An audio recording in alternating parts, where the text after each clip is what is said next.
بسم اللہ الرحمن الرحیم، السلام علیکم۔ پچھلے ہفتے میرے چیمبر میں ہاسپٹل کے تقریباً 5-6 لوگ بیٹھے تھے، جس میں مجھے یہ پتہ نہیں تھا کہ یہ مسلمان ہے یا ان میں کوئی غیر مسلم بھی ہے۔ تو بہرحال میں تو ایک بات بتا رہا تھا تو سب نے غور سے سنی۔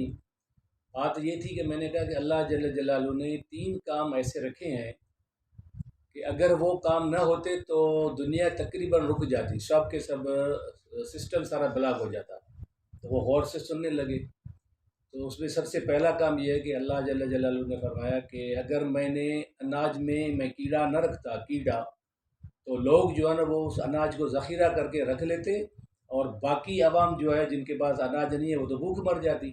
تو اس لیے جو ہے نا اللہ جل جلالہ نے اناج میں کیڑا رکھا کہ بھئی 40 دن یا 2 مہینے یا 3 مہینے اگر کوئی رکھ لے گا تو اس میں کیڑا پڑ جائے گا، لازمین اس کو باہر نکالیں گے تو پھر پوری پبلک اور پوری عوام کے لیے یہ اناج قابل استعمال ہوگا۔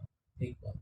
دوسری بات یہ کہ اللہ جل جلالہ نے فرمایا کہ میں نے انسان کے لاش میں یا ڈیڈ باڈی میں ایک بدبو اور ایک تعفن رکھا اور ایک جراثیم کا سلسلہ رکھا کہ جیسے ہی بندہ فوت ہو جائے تو 5 6 7 8 گھنٹے کے بعد جو ہے ان میں وہ بدبو آتی ہے۔ پھر بدبو آنے کے بعد آہستہ آہستہ اگر نہیں اس کو دفن کیا گیا تو وہ پھر جراثیم اندر باڈی کے جتنے بھی ہیں وہ سارے اپنا عمل شروع کرتے ہیں اور پھر وہ باڈی پھول جاتی ہے۔ اگر 1 دن یا 2 دن گزر جائے تو اتنی بدبو پھیلتی ہے کہ پڑوس والوں تک پہنچ جاتی ہے۔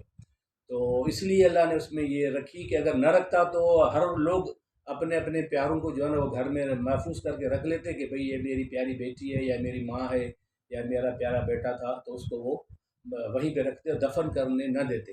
تو اللہ جل جلالہ کا یہ ایک بہت بڑا احسان اور بہت بڑا ہے کہ اس کی وجہ سے جو ہے وہ لوگ جو ہے مجبوراً، بھلے کتنا بھی پیارا ہو، مجبوراً اس کو زمین میں دفن کر دیتے ہیں کہ یہ بدبو اور یہ پروسیس نہ پھیلے۔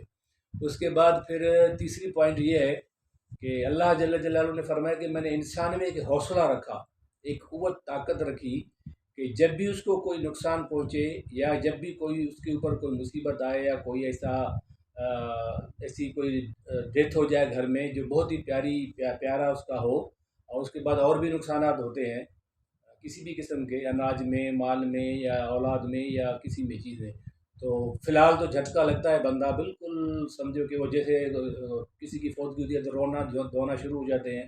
تو اللہ نے انسان میں ایسا حوصلہ رکھا کہ 1 2 3 دن کے بعد آہستہ آہستہ آہستہ وہ غم ختم ہو جاتا ہے اور انسان پھر کچھ دنوں کے بعد دوبارہ جو ہے نا وہ دنیا میں چلنے پھرنے لگتا ہے اور وہ قابل قبول ہو جاتا ہے۔ اگر یہ نہ رکھتا حوصلہ تو تقریباً کافی سارے لوگ جو ہے نا وہ بالکل اس غم میں نڈھال اور پاگل اور وہ ہو جاتے اور کوئی کام نہ کرتے، ڈپریشن میں چلے جاتے۔ تو یہ بات جب میں نے تینوں باتیں بتائیں تو ان میں سے ایک بندہ اٹھا، اس نے کہا کہ ڈاکٹر صاحب ایک اور بات بھی ہے۔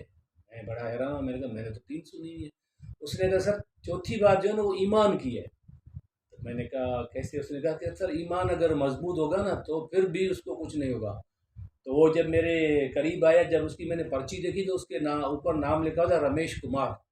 تو میں بڑا حیرت میں ہوا کہ یار اتنے ہم مسلمان دوسرے بیٹھے ہیں، یہ رمیش کمار نان مسلم ہو کے بھی یہ ایسی زبردست بات کہی گئی کہ واقعی اگر ایمان مضبوط ہے کسی کا تو وہ لاکھوں کے لشکر میں جیسے وہ پہلے کی جنگیں ہیں کہ ایک ایک کا صحابی جو ہے نا وہ ہزاروں کے لشکر میں چلا جاتا تھا اور وہ ان کی جنگ کرتا تھا، تو یہ ایمان کی قوت بھی بہت بڑی بات ہے۔ تو بہرحال یہ اس کی بات تھی اس نان مسلم کی۔ بہرحال اللہ ہمیں اپنے حفظ و امان میں رکھے۔ السلام علیکم۔